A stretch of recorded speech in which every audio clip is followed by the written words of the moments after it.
Hi beloveds, I'm excited to share in this week's devotions with you. And this week we're going to look at prayer. We're going to talk about learning about prayer. And I hope it will be a blessing to you.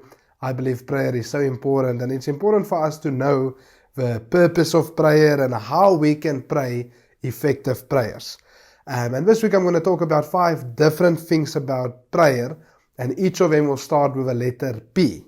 And today we're going to look at the priority of prayer.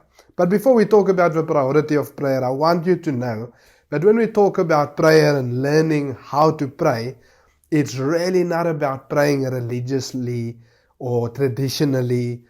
We don't want to pray prayers just for the sake of praying. We want to pray effective prayers, and we need to learn what the Bible says about prayer.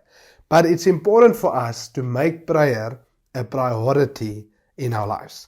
The Bible tells us in Psalm 5 verse 3, "In the morning, Lord, you hear my voice. In the morning I lay my requests before you and wait expectantly." So what can we learn from that verse? Well, we see that the psalmist there really viewed prayer as an important part of his daily life. He says that every morning I lay my requests before you and I expect an answer to it.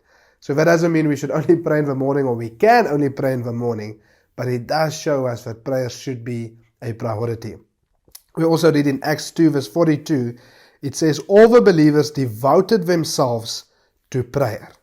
Well, they also devoted themselves to other things, but one of the things that they devoted themselves to was prayer.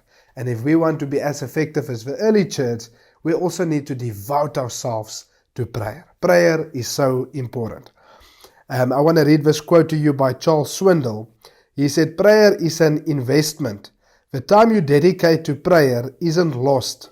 It will return dividends far greater than what a few moments spent on a task ever could. If we fail to cultivate this discipline, prayer winds up being our last resort rather than our first response." So I want to encourage you today not to view prayer as your last resort in life or in a situation, but to always make it your first response. And as we look at prayer this week, we're really going to make it very practical. But I want to encourage you today, and I want to encourage myself today, to really make prayer a priority. And as we do, it will become a great investment in our lives. It will pay great dividends, and it will make a big difference in our lives. So let's go ahead and make prayer a priority and say, "Lord, help me to never view it as my last resort again, but to always see it as my first response."